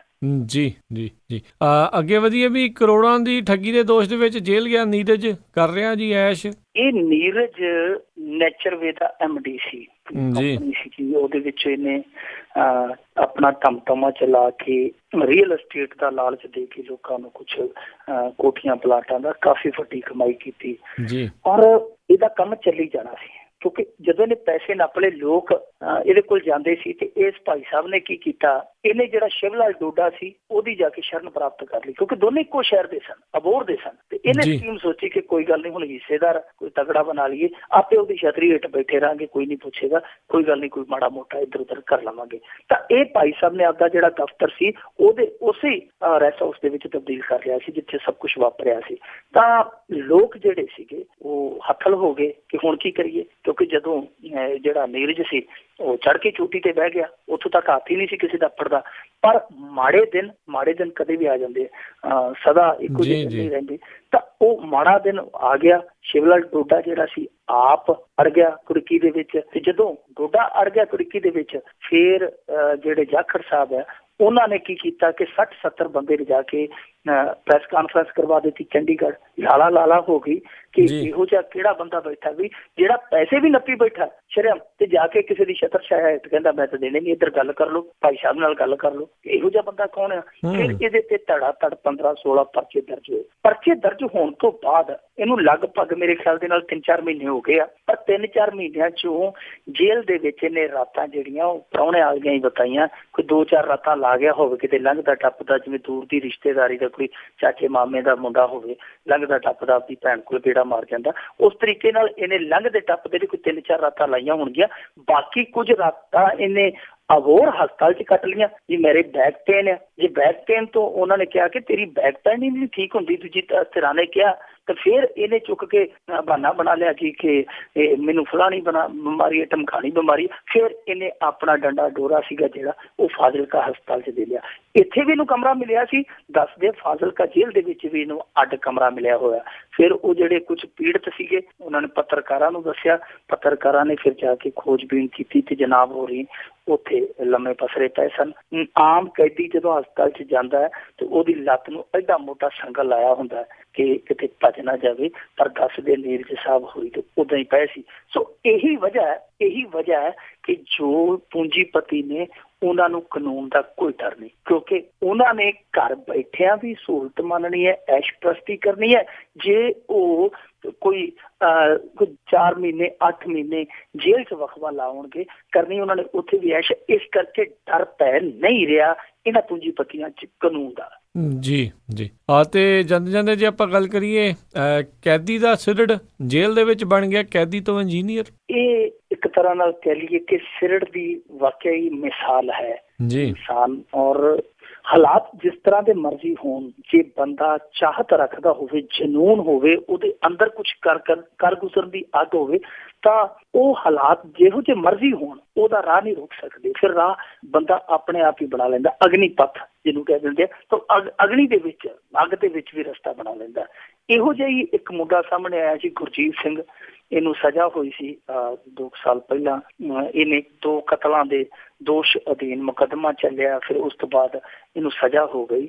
ਔਰ ਕਮਾਲ ਦੀ ਗੱਲ ਇਹ ਸੀ ਕਿ ਜਦੋਂ ਜੇਲ੍ਹ ਦੇ ਵਿੱਚ ਆਇਆ ਉਮਰ ਕੈਦੀ ਦੇ ਰੂਪ 'ਚ, ਉਦੋਂ ਬਾਬਾ Hira Singh ਪੱਠਲ engineering and technology institute ਹੈ ਜਿਹੜਾ ਲਹਿਰਾ ਗਾਗਾ ਦੇ ਵਿੱਚ, ਉਹਦਾ ਸਟੂਡੈਂਟ ਸੀ। ਤੇ ਜਿਹੜੀ ਉੱਥੇ ਪੜ੍ਹਾਈ ਛੁੱਟੀ ਕੁਝ ਦਿਨ ਤੱਕ ਤੇ ਜੇਲ੍ਹ ਦੇ ਵਿੱਚ ਇੱਧਰ ਉੱਧਰ ਵੱਜਦਾ ਰਿਹਾ। ਅਖੀਰ ਜੋ ਪੜ੍ਹਾਈ ਉੱਥੇ ਛੁੱਟੀ ਸੀ, ਫਿਰ ਉਹਨੇ ਇਹਦਾ ਸਹਾਰਾ ਬਣਨਾ ਸ਼ੁਰੂ ਕਰ ਦਿੱਤਾ ਜੀ। ਇਹਨੇ ਕਿਆ ਸੋਚਿਆ ਕਿ ਚਲੋ ਕੈਦ ਤੇ ਕੱਟਣੀ ਹੈ, ਨਾਲ ਮਾਂ ਪਿਓ ਦਾ ਜੋ ਅਧੂਰਾ ਰਹਿ ਗਿਆ ਸੁਪਨਾ। ਦੇਖੋ, ਕਾਤਲ ਕੋਈ ਸ਼ੌਕ ਨਾਲ ਵੀ ਬਣ ਜਾਂਦਾ ਹੈ, ਕੋਈ ਮਜਬੂਰੀ 'ਚ ਵੀ ਬਣ ਜਾਂਦਾ ਹੈ, ਕੋਈ ਹਾਲਾਤਾਂ 'ਚ ਬਣ ਜਾਂਦਾ ਹੈ, ਕੋਈ ਹਾਦਸਾ ਹੋਏ ਤੋਂ ਵੀ ਬਣ ਜਾਂਦਾ ਹੈ। ਕਾਤਲ ਕਈ ਤਰ੍ਹਾਂ ਦੇ ਹੁੰਦੇ। ਆਪਾਂ ਕਿਸੇ ਕਾਤਲ ਨੂੰ ਇਹ ਨਹੀਂ ਕਹਿ ਸਕਦੇ ਕਿ ਇਹ ਕੋਈ ਜੀ ਪੇਸ਼ੇਵਰ ਕਾਤਲ ਆ। ਤਾਂ ਇਸ ਬੰਦੇ ਨੇ ਸੋਚਿਆ ਕਿ ਚਲੋ ਆਪਾਂ ਆਪਣੇ ਮਾਂ ਪਿਓ ਦਾ ਜਿਹੜਾ ਇੰਜੀਨੀਅਰ ਬਣਨ ਦਾ ਅਧੂਰਾ ਸੁਪਨਾ ਸੀ ਉਹ ਜੇਲ੍ਹ 'ਚ ਪੂਰਾ ਕਰ ਦਈਏ। ਪੜ੍ਹਾਈ ਸ਼ੁਰੂ ਕੀਤੀ ਔਰ ਜੇਲ੍ਹ ਦੇ ਜਿਹੜੇ ਅਫਸਰ ਦੱਸਦੇ ਆ ਕਿ ਇਕੱਲੀ ਪੜ੍ਹਾਈ ਸ਼ੁਰੂ ਨਹੀਂ ਕੀਤੀ, ਜੇਲ੍ਹ ਦੇ ਵਿੱਚ ਇਸ ਤਰੀਕੇ ਦਾ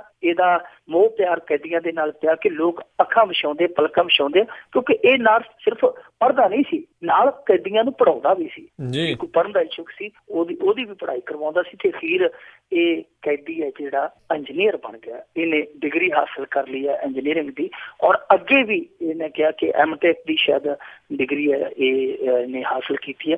ਉਹ ਅੱਗੇ ਵੀ ਕੋਈ ਕੁਛ ਕਰਨਾ ਚਾਹੁੰਦਾ ਹੈ, ਅੱਗੇ ਵੀ ਪੜ੍ਹਾਈ ਕਰਨੀ ਚਾਹੁੰਦਾ, ਕਿਉਂਕਿ ਉਹਦੀ ਕੈਦ ਦਾ ਸਫ਼ਰ ਹਾਲੇ ਲੰਮਾ ਪਿਆ। ਸੋ ਇੱਕ ਤਰ੍ਹਾਂ ਨਾਲ ਕਹਿ ਲਈਏ ਕਿ ਜ਼ਿਲ੍ਹਾ ਦੇ ਵਿੱਚੋਂ ਖਬਰ ਆਉਂਦੀ ਹੈ ਕਿ ਗੈਂਗਸਟਰ ਨੇ ਗੋਲੀ ਚਲਾਤੀ, ਫਲਾਣੇ ਨੇ ਕੁੱਟ ਕੇ ਵੀਡੀਓ ਪਾਤੀ, ਫਲਾਣੇ ਨੇ ਫਰੌਤੀ ਮੰਗ ਲਈ, ਧਮਕਾਣੇ ਨੇ ਸਿਰ ਪਾੜ ਤੇ ਲੱਤ ਤੋੜਤੀ। ਤਾਂ ਜੇਲ੍ਹਾਂ ਦੇ ਵਿੱਚੋਂ ਇੱਕ ਚੰਗੀ ਖਬਰ ਆ ਕਿ ਕੋਈ ਬੰਦਾ ਪੰਜਾਬ ਦੀਆਂ ਜੇਲ੍ਹਾਂ 'ਚ ਵੀ ਜਾ ਕੇ ਪੜ੍ਹ ਸਕਦਾ। ਅਸੀਂ ਕਹਿ ਸਕਦੇ ਹਾਂ ਕਿ ਸਾਰਾ ਕੁਛ ਉੱਥੇ ਇਹ ਨਹੀਂ ਹੈ ਕਿ ਸਾਰਾ ਕੁਛ ਹੈ ਜਿਹੜਾ ਉੱਥੇ ਉਲਟਾ ਹੀ ਹੈ, ਸਭ ਕੁਛ ਉਲਟੀ ਉਹ ਗੰਗਾ ਚੱਲਦੀ ਹੈ। ਪਰ ਉੱਥੇ ਕਹਿ ਸਕਦੇ ਹਾਂ ਕਿ ਕੁਛ ਇਹੋ ਜਿਹੇ ਲੋਕ ਨੇ ਜੋ ਮਿਸਾਲ ਬਣ ਕੇ, ਜੇਲ੍ਹ ਦੇ ਵਿੱਚੋਂ ਮਿਸਾਲ ਬਣ ਕੇ ਸਾਡੇ ਸਮਾਜ ਨੂੰ ਹੌਸਲਾ ਦਿੰਦੇ, ਢਾਰਸ ਬਣਾਉਂਦੇ ਆ ਕਿ ਹਿੰਮਤ ਨਾ ਹਾਰੋ। ਕੁਛ ਵੀ ਹੈ, ਪਰਿਸਥਿਤੀਆਂ ਜਿਹੋ ਜਿਹੀਆਂ ਮਰਜ਼ੀ ਹੋਣ, ਇੱਕ ਨਾ ਇੱਕ ਦਿਨ ਹਾਲਾਤ ਜਿਹੜੇ ਆ ਉਹ ਬੰਦੇ ਨੂੰ ਰਸਤਾ ਦੇ ਦਿੰਦੇ ਆ। ਜੀ ਜੀ, ਬਿਲਕੁਲ। ਤੇ ਬਹੁਤ ਬਹੁਤ ਤੁਹਾਡਾ ਧੰਨਵਾਦ ਕਰਦੇ ਹਾਂ ਮਿੰਟੂ ਜੀ, ਤੁਸੀਂ ਸਾਡੇ ਨਾਲ ਜੁੜੇ, ਇਹਨਾਂ ਖਬਰਾਂ ਬਾਰੇ ਸਾਨੂੰ ਵਿਸਥਾਰ ਦੇ ਵਿੱਚ ਜਾਣਕਾਰੀਆਂ ਦਿੱਤੀਆਂ। ਅਗਲੇ ਬੁਲੇਟਿਨ ਤੱਕ ਲਈ ਤੁਹਾਡਾ ਬਹੁਤ ਬਹੁਤ ਧੰਨਵਾਦ, ਮਿਹਰਬਾਨੀ, ਸਤਿ ਸ਼੍ਰੀ ਅਕਾਲ। ਸ਼ੁਕਰੀਆ ਜੀ, ਸਤਿ ਸ਼੍ਰੀ ਅਕਾਲ। ਤੇ ਇੱਥੇ ਹੀ ਸਾਡਾ ਅੱਜ ਦਾ ਇਹ ਪ੍ਰੋਗਰਾਮ ਖਬਰ ਤੇ ਨਜ਼ਰ ਉਹ ਵੀ ਹੁਣ ਸਮਾਪਤ ਹੁੰਦਾ ਹੈ। ਹੁਣ ਮੈਨੂੰ ਰਾਜਕਨਵੀਰ ਸਿੰਘ ਨੂੰ ਇਜਾਜ਼ਤ ਦਿਓ। ਮੇਰੇ ਵੱਲੋਂ ਮੈਂ ਆਪ ਸਭ ਨੂੰ ਬਹੁਤ ਪਿਆਰ ਸਤਿਕਾਰ ਸਾਹਿਬ ਦੋਨੋਂ ਅੱਜ ਜੋੜ ਕੇ ਨਿੱਘੀ ਜਿਹੀ ਸਤਿ ਸ਼੍ਰੀ ਅਕਾਲ। ਯੂਨੀਵਰਸਿਟੀ ਰਹੋ, ਹੱਸਦੇ ਖੇਲਦੇ ਰਹੋ ਤੇ ਸੁਣਦੇ ਰਹੋ ਪੰਜਾਬੀ ਰੇਡੀਓ USA।